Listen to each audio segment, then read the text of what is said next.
Hello people, my name is Faethodas and this video is a build guide of a new build I'm working on lately for the Grim Dawn game. This video will be the first part of the guide, and at least one more video as an update will come in the future for this build, and this is why. In this first video we will see the state of the build in the first difficulty of the game, the normal difficulty, but in its veteran mode. We will see the skills of the build, the devotion points and constellations in work, and the items that helped this build to be successful in the first difficulty of the game. The skills and constellations of the final form of the build are already chosen and ready. The only thing left to do for this build is to find the best items possible, and to do that we need to play on harder difficulties so we can get the best items and reach the final form of this build item wise. This is why there will be at least one more video which will be an update video for this build. Now let's talk about the build. The name or title of the build is The Engaged Shadowman. This title comes from the basic skills this build is using to destroy enemies. So now let's talk about the skills and the masteries, of course. The class of this build is the Spellbreaker.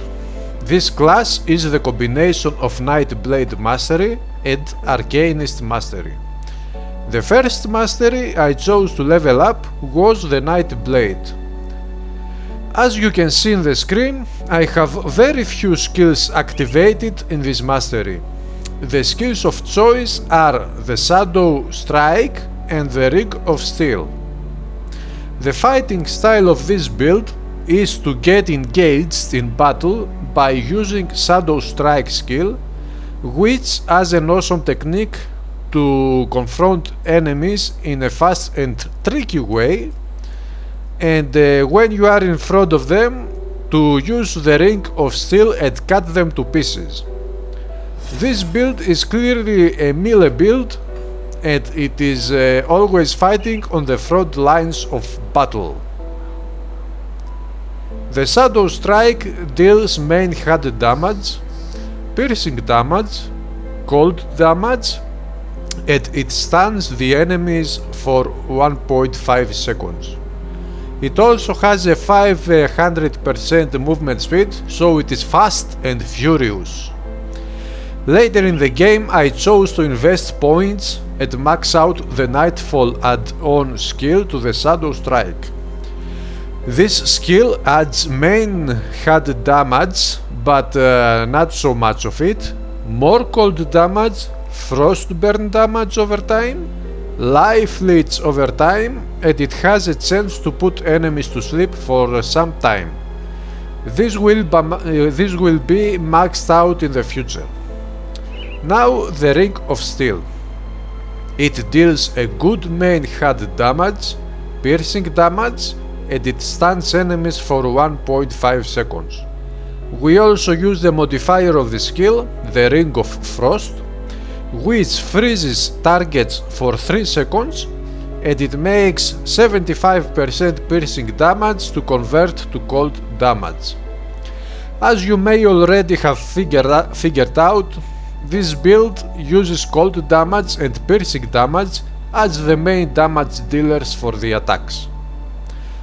Now let's go to the Arcanist mastery. In this mastery, this build uses only 4 skills. Also the skills of Nightblade is 4.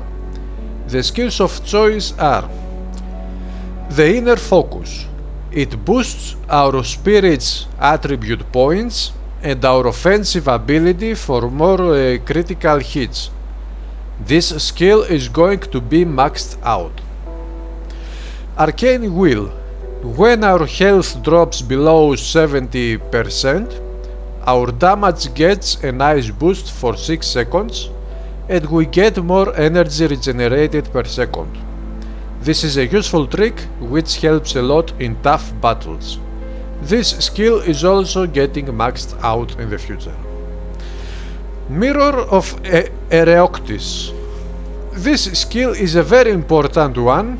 It is a lifesaver in tough situations as it absorbs 100% damage and it makes us immune to everything for 3 seconds, and it also reflects some damage back to enemies. This will get maxed out for sure. And the last and of a huge importance is the skill Star Pact. This skill boosts our Cold, Lightning, Frostburn and Electrocute damage. The cold based types are used by our skills. It deals Frostburn damage over time.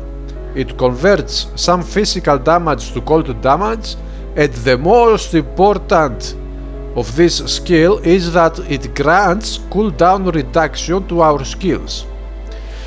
This skill is getting maxed out as soon as possible because we need this cooldown reduction. This is absolutely necessary for this build. Now, the skills that you saw which are not maxed out yet are going to be maxed out in the second difficulty of the game. Later, there will be some skill points left after we max out all of those skills here, and those points will go to some other skill which will be chosen in the future. So the last skill of the masteries of this build will be revealed in the update video of this guide. Now let's talk about the devotion points and the chosen constellations for this build. The most important constellation I wanted to invest to is the Aeon's Hourglass. This is because the cooldown reduction of our skills for this build is crucial, and this constellation has a skill which reduces the cooldowns of all active skills. It helps a lot if it is used in the right way. Other than that, this constellation gives basic spirit, physique and canic bonuses, reduction to the duration of various effects, slow vitality ether resistances, defensive ability and a chance to avoid melee attacks and projectiles. It is a superb constellation for this build. The other important constellation is the Tsunami.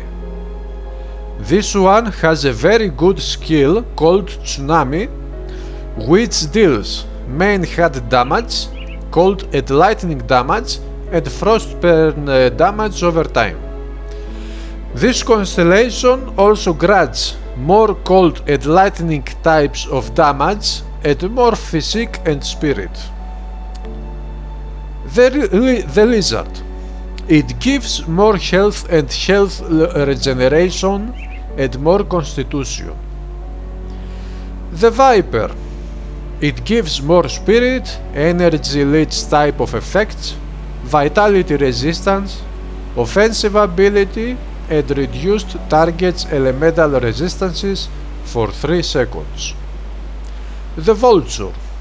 This one gives more cunning, life leech effects, bleeding resistance, vitality resistance and a bit of life leech damage. Now on the right side of the map we have Ill Constellation.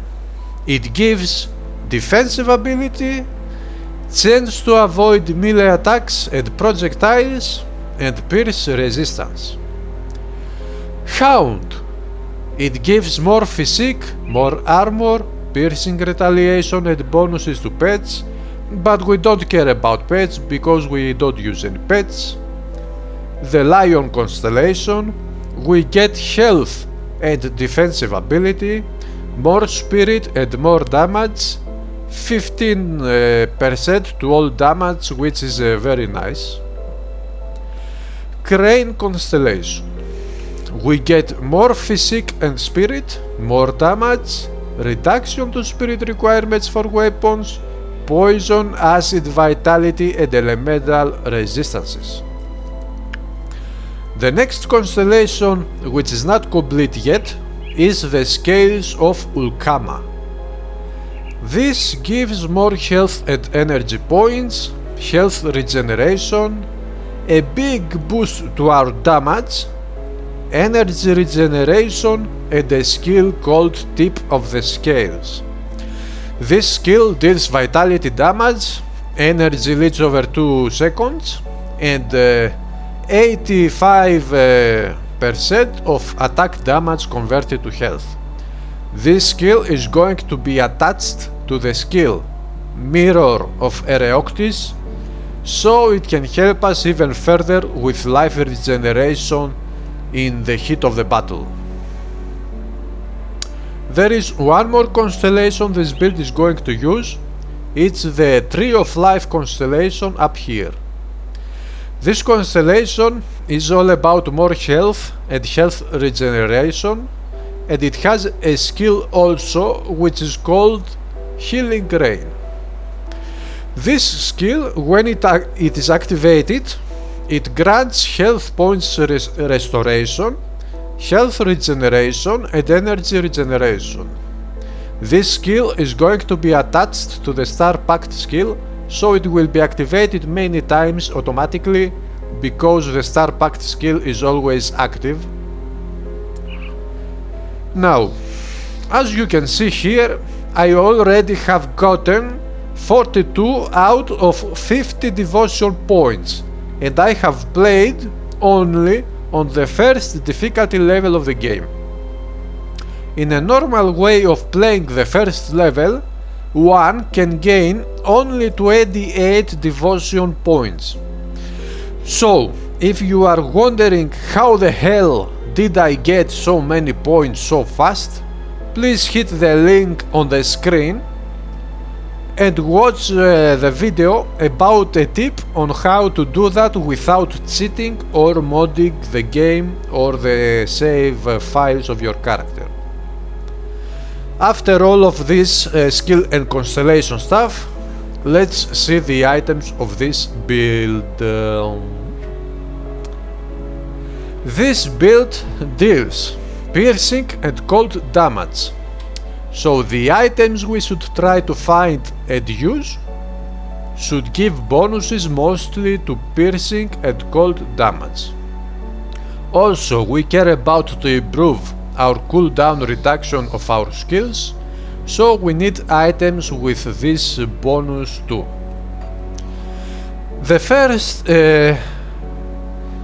for this build we need an offhand item which will have the best cooldown reduction possible. Currently my offhand is this one, and it gives cold damage, offensive ability, energy regeneration, slow resistance and an awesome cooldown reduction of 18%. This item also has a skill called Flash, which gets activated when hit by melee attacks on a chance of 25%, and this skill deals a big amount of cold damage, has a big chance to freeze enemies, and it slows targets for some time. I have enchanted this item with the Blessed Steel component, which improves the elemental damage we do. It gives offensive ability and it grants the Sacred Strike skill, which we use in this build always, because this skill deals a huge amount of main HUD damage and a huge amount of elemental damage. It also reduces the target's resistance for 5 seconds, so when fighting a boss, for example, this skill is amazing. Also, I have augmented this item with the Witherbloom Powder Magic Augment, which gives plus 25% cold damage and frostburn damage and 18 offensive ability. My shoulders is a legendary item.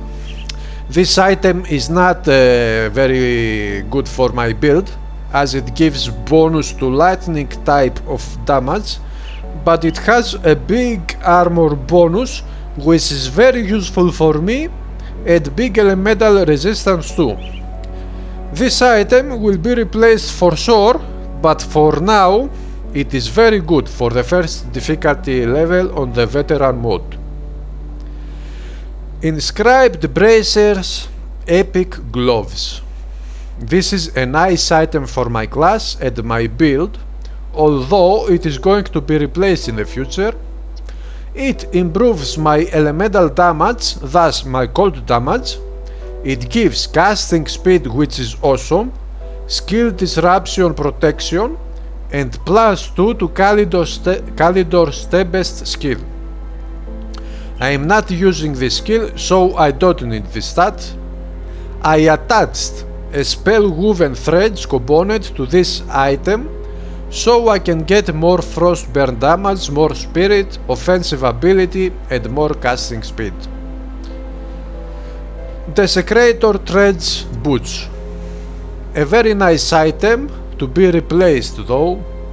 It gives +14% to all damage, vitality damage, a big boost to offensive ability, 5% movement speed bonus, fire and slow resistance, and vitality retaliation.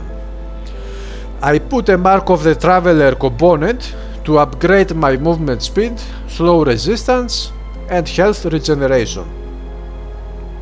Insignia of Justice Epic Medal.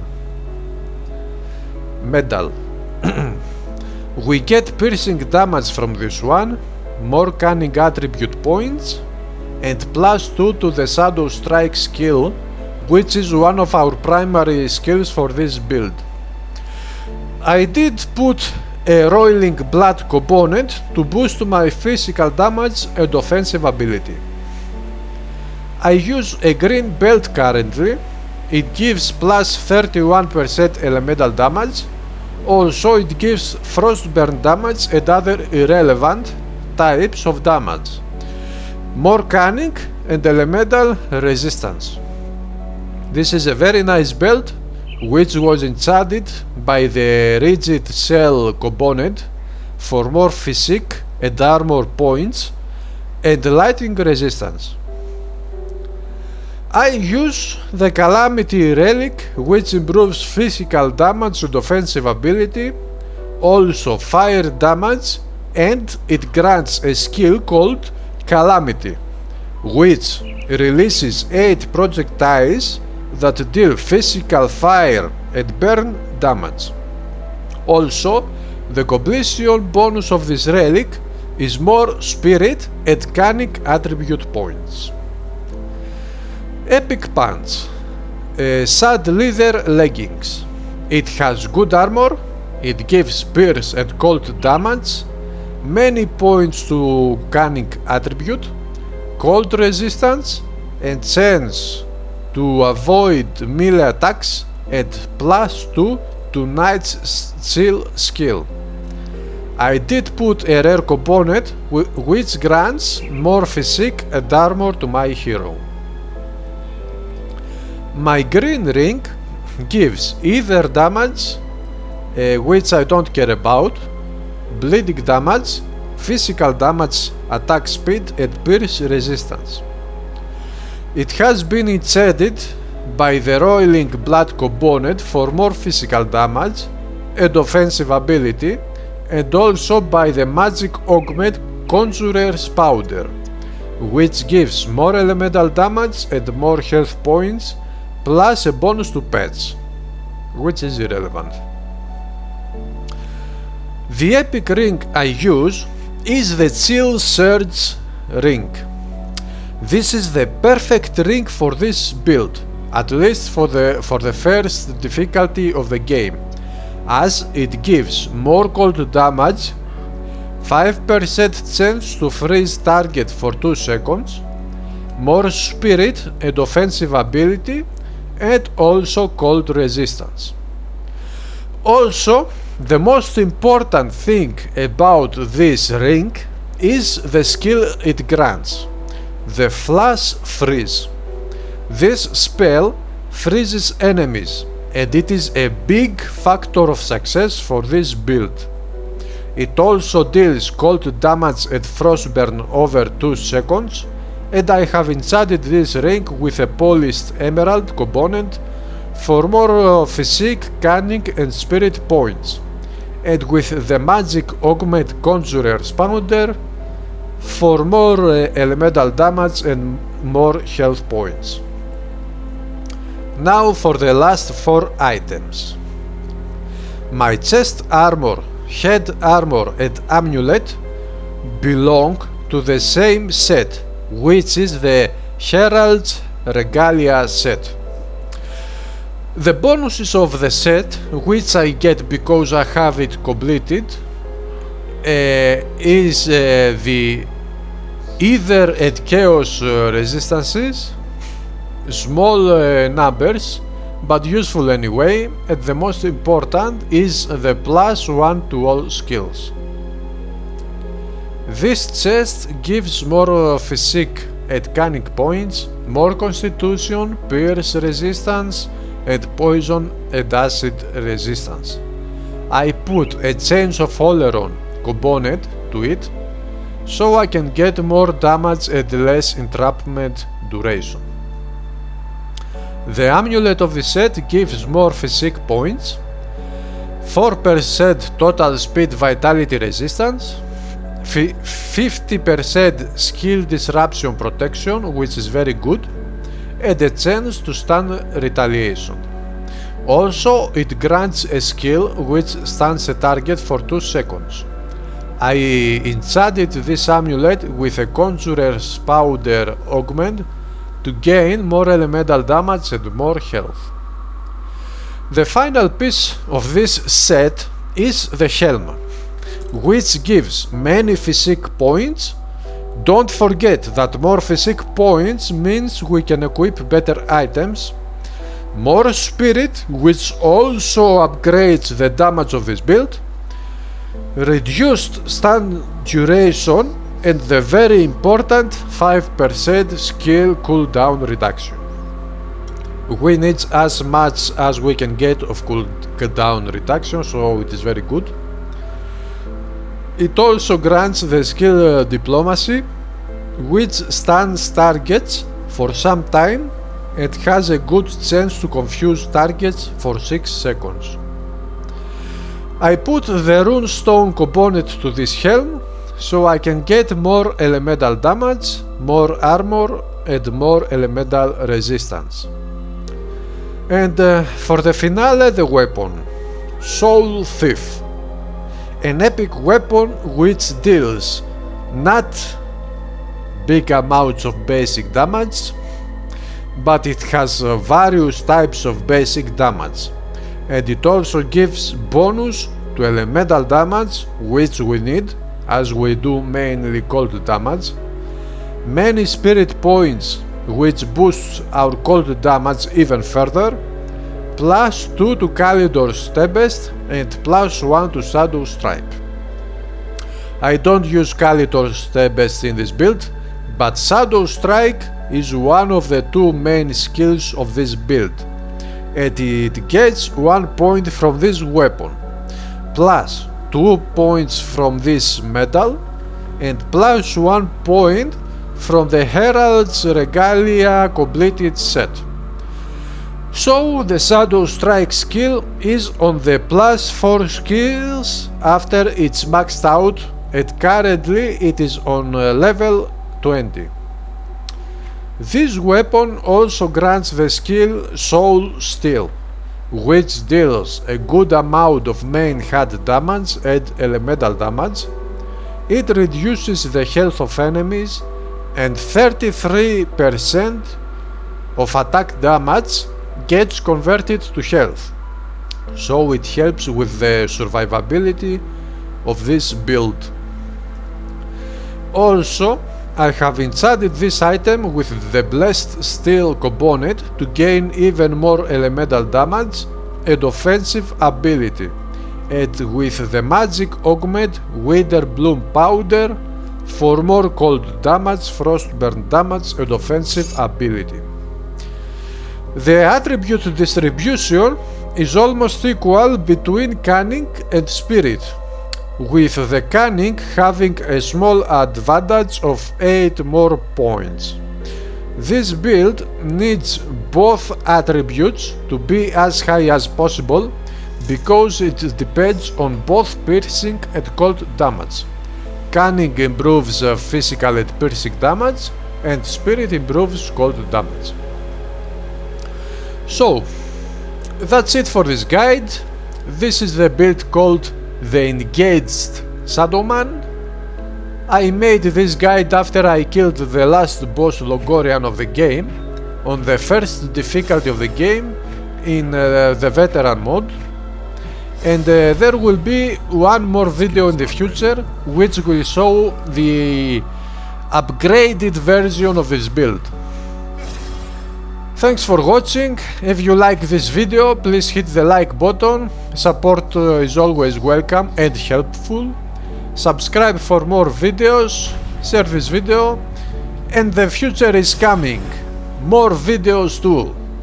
Have fun, and let's drink some water.